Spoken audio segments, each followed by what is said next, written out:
नमस्कार दोस्तों, स्वस्थ दिनचर्या हेल्दी लाइफस्टाइल में आपका स्वागत है। हमारे चैनल पे आपको स्वास्थ्य और खान पान से संबंधित अनेक जानकारियां मिलेंगी, जिनको अपनी दिनचर्या में शामिल करके आप एक स्वस्थ जीवन जी सकते हैं। आइए शुरू करते हैं। आज का हमारा टॉपिक है ऋतुचर्या।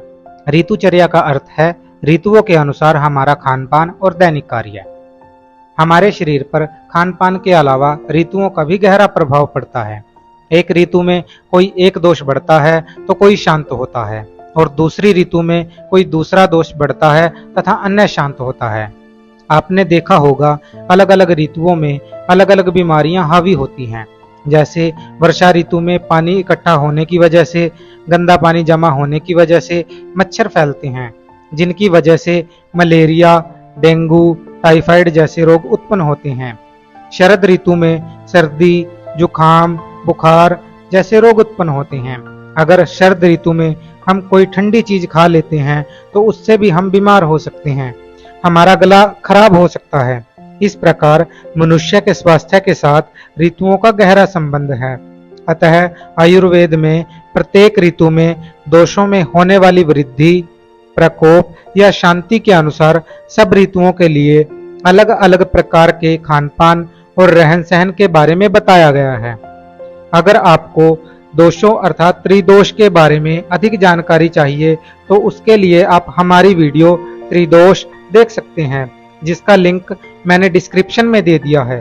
वैसे तो भौगोलिक स्तर पर मुख्य रूप से 3 ऋतुएं ग्रीष्म ऋतु, वर्षा ऋतु और शरद ऋतु होती है, लेकिन भारत एक ऐसा देश है जहां एक ही वर्ष में 6 ऋतुएं आती हैं। भारत में ग्रीष्म ऋतु, वर्षा ऋतु, शरद ऋतु, हेमंत ऋतु, शीत ऋतु, बसंत ऋतु, यह 6 ऋतुएं क्रमानुसार आती हैं। प्रत्येक ऋतु की कालावधि 2 महीने की होती है, और आज हम इन्हीं 6 ऋतुओं, इन ऋतुओं के दौरान खान पान, रहन सहन और बरती जाने वाली सावधानियों के बारे में बात करेंगे। ग्रीष्म ऋतु। ग्रीष्म ऋतु में सूर्य की तेज और गर्म किरणें पृथ्वी का सारा जलीय अंश और चिकनाई सोख लेती हैं। पृथ्वी का तापमान एकदम बढ़ जाता है और सब जगह गर्मी का ही अनुभव होता है। इससे सारा वातावरण रूखा और नीरस दिखाई देता है। इस समय सूर्य गर्मी की चरम सीमा पर होता है। इस समय की गर्मी और लू का प्रभाव प्राणियों पर ही नहीं, बल्कि पेड़ पौधों आदि वनस्पति जगत और यहाँ तक कि नदी, कुएं, तालाब आदि पर भी पड़ता है। ग्रीष्म ऋतु के दौरान शरीर पर प्रभाव। शरीर को स्वस्थ, बलशाली और सुडौल बनाए रखने के लिए चिकनाई और शीतलता की आवश्यकता होती है, क्योंकि इस ऋतु में इन दोनों का अभाव होता है, जिस कारण शरीर भी वनस्पतियों की तरह सूखने लगता है। शरीर के 7 धातु रस, रक्त, मांस, मेद, अस्थि, मज्जा, शुक्र क्षीण होने लगते हैं, अतः कमजोरी आ जाती है। पसीना अधिक मात्रा में आता है, प्यास अधिक लगती है। बहुत अधिक जल पीने से आंतों में पाए जाने वाला अम्ल जल में घुलकर कम हो जाता है। इससे जीवाणुओं का संक्रमण तेज हो जाता है और उल्टी, दस्त तथा पेचिश जैसे रोगों की शरीर पर हावी होने की संभावना रहती है। शरीर में पित्त दोष का प्रकोप होने से ज्यादा प्यास, ज्वर, जलन, नाक से रक्त बहना, चक्कर आना, सिर दर्द जैसे रोग भी हो सकते हैं। ग्रीष्म ऋतु के दौरान हमें क्या आहार लेना चाहिए, मतलब क्या खाना पीना चाहिए। ग्रीष्म ऋतु में हल्का, चिकना, मधुर, रसयुक्त, शीतल और तरल पदार्थों का सेवन अधिक मात्रा में करना चाहिए। पानी को उबालकर घड़े या फ्रिज में ठंडा करके पीना चाहिए। चीनी, घी, दूध व मट्ठे का सेवन करना चाहिए। दही में थोड़ा पानी मिलाकर बनाए गए मट्ठे में शक्कर डालकर पीना उपयोगी है। मट्ठे में पिसा हुआ जीरा व थोड़ा नमक मिलाकर सेवन करना भी लाभकारी होता है। इसे केवल सुबह व दोपहर के दौरान ही पीना चाहिए, रात में नहीं।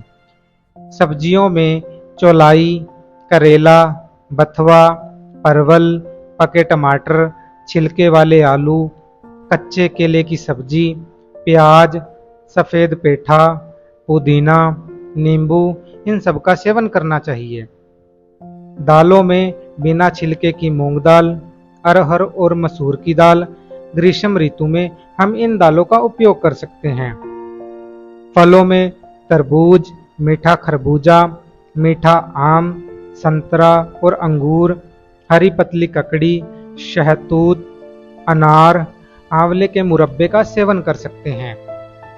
सूखे मेवों में किशमिश, मुनक्का, चिरौंजी, अंजीर, भिगोए हुए बादाम, इन सब का सेवन कर सकते हैं।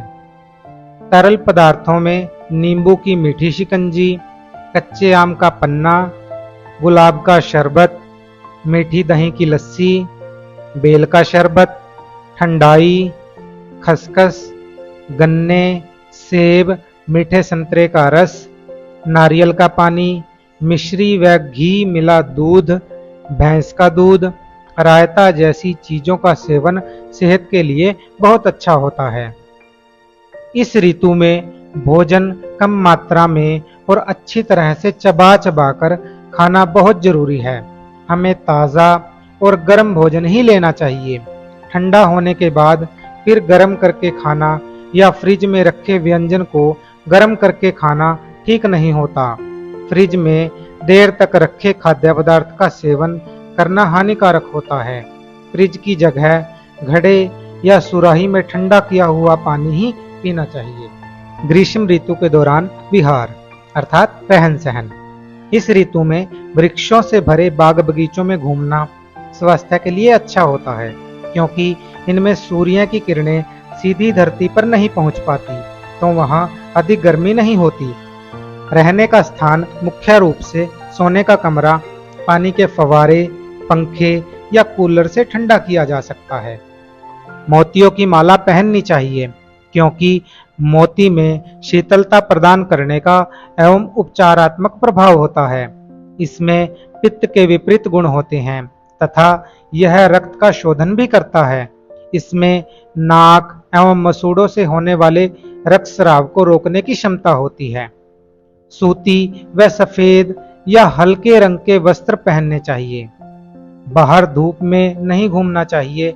यदि जाना ही पड़े तो पैरों में अच्छे जूते पहनकर, सिर ढककर, छाता लेकर जाना चाहिए। घर से निकलते वक्त एक गिलास ठंडा पानी अवश्य पी लेना चाहिए।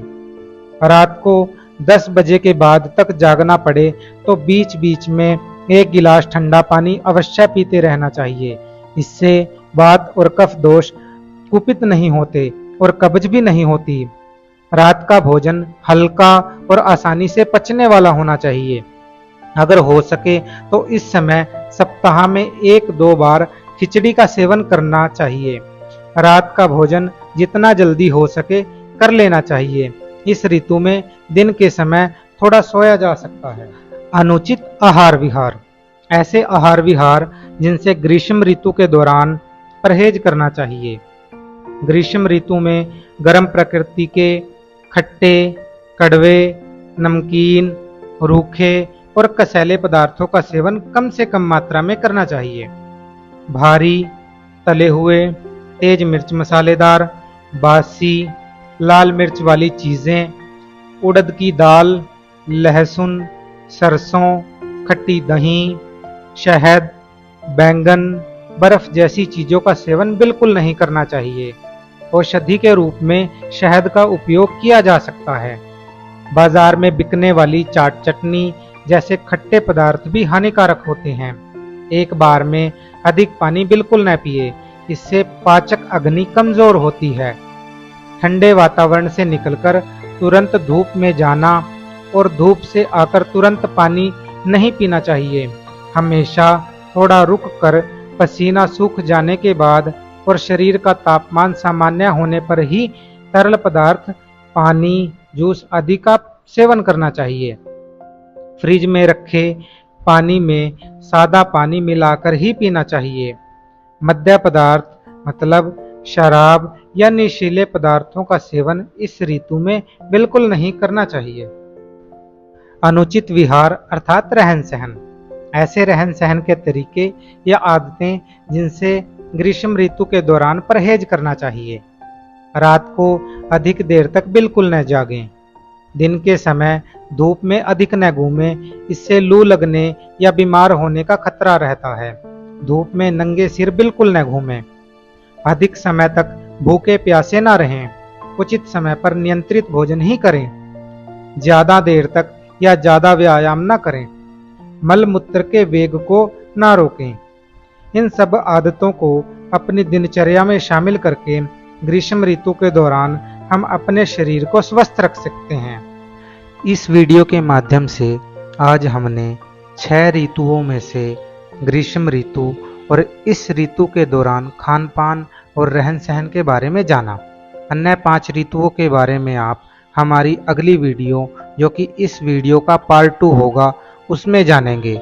आशा करता हूँ आपको हमारी वीडियो अच्छी लगी होगी। अगर वीडियो अच्छी लगी हो तो वीडियो को लाइक और शेयर करें।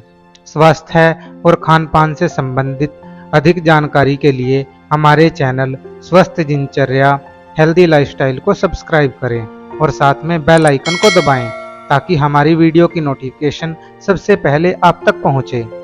धन्यवाद।